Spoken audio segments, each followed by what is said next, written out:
Olá, alunos da segunda série do ensino médio. Hoje eu vou gravar para vocês uma videoaula sobre o capítulo 14 do nosso livro Sociologia Hoje, que fala sobre a política no Brasil. Primeiro, vamos pensar sobre a formação do Estado e da cidadania no Brasil, né? Durante o período colonial, a organização política do Brasil era parte do Império Português. Predominava o poder político dos grandes proprietários rurais, né, que eram chamados as oligarquias. Então a gente tem um historiador e cientista político chamado José Murilo de Carvalho, que ele diz que não havia um poder público no Brasil, não existia um Estado que garantisse a mesma lei para todos. Alguns estavam abaixo da lei, que ele diz que eram os escravos, e outros estavam acima da lei, que eram os grandes proprietários. Então, o período colonial ele deixou várias heranças negativas para a construção da cidadania no Brasil, né? A escravidão. Grande parte da população, que eram os escravos, não tinha nem mesmo os direitos civis mais elementares, né? Muito menos direitos políticos e sociais.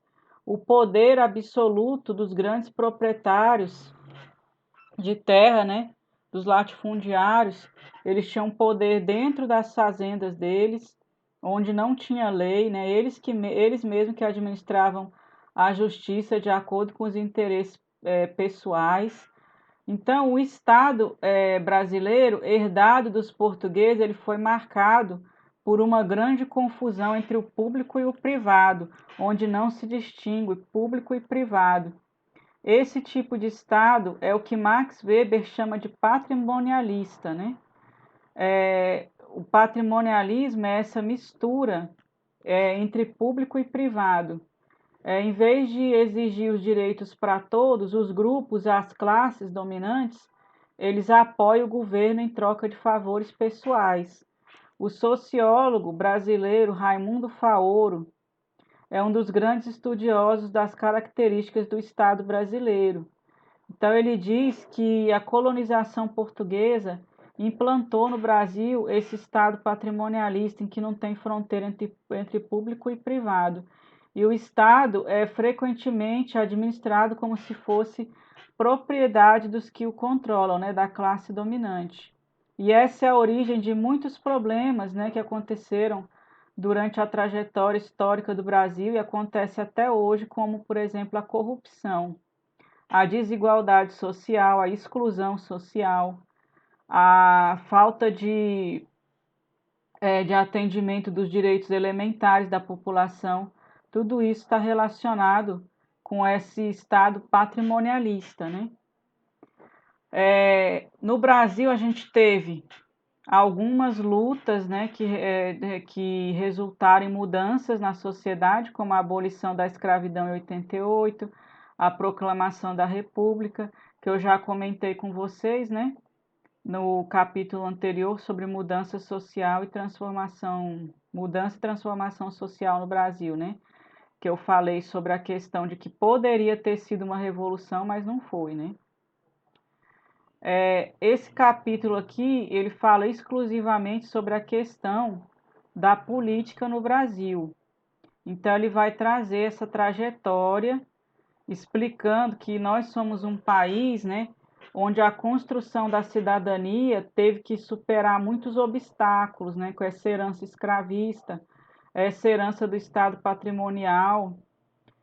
Os direitos sociais, eles foram conquistados antes dos direitos políticos, porque a gente teve períodos que não existia direitos políticos no Brasil, né, os períodos da ditadura, e a gente só teve democracia no Brasil, é considerado que a gente só teve democracia de 1956 a 64. Anteriormente a gente tinha ditadura, e depois de 64 a ditadura militar, e o outro período que é considerado como democrático é após 1985. Então, os partidos políticos eles tiveram pouco tempo para se consolidar, né? Os partidos políticos que a gente tem hoje, eles vieram do período do regime militar, né? Que existia dois partidos, MDB e Arena, e desses partidos se originaram os outros que a gente tem hoje. Então, por isso que no Brasil hoje tem essa pluralidade partidária, né?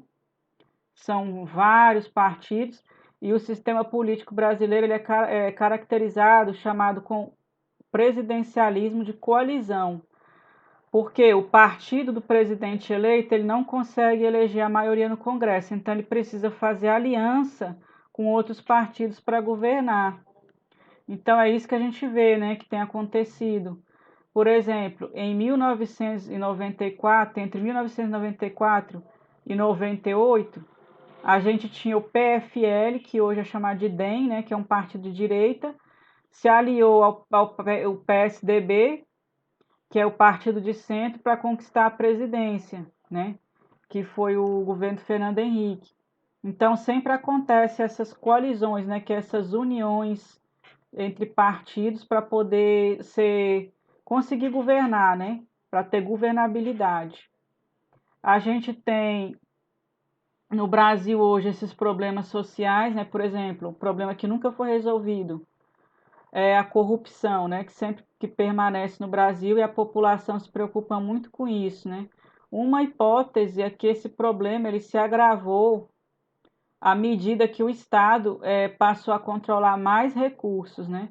Então, foi com o crescimento do Estado, foi criando mais oportunidades para acontecer desvios, roubos, né?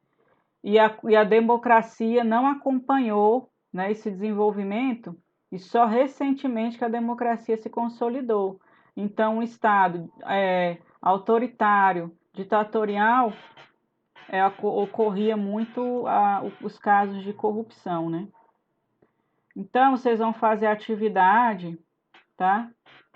Que eu passei aqui desse capítulo 14. E na próxima aula nós vamos continuar. Eu passei aqui uma parte das atividades desse capítulo e na próxima aula a gente vai finalizar esse capítulo. Até mais.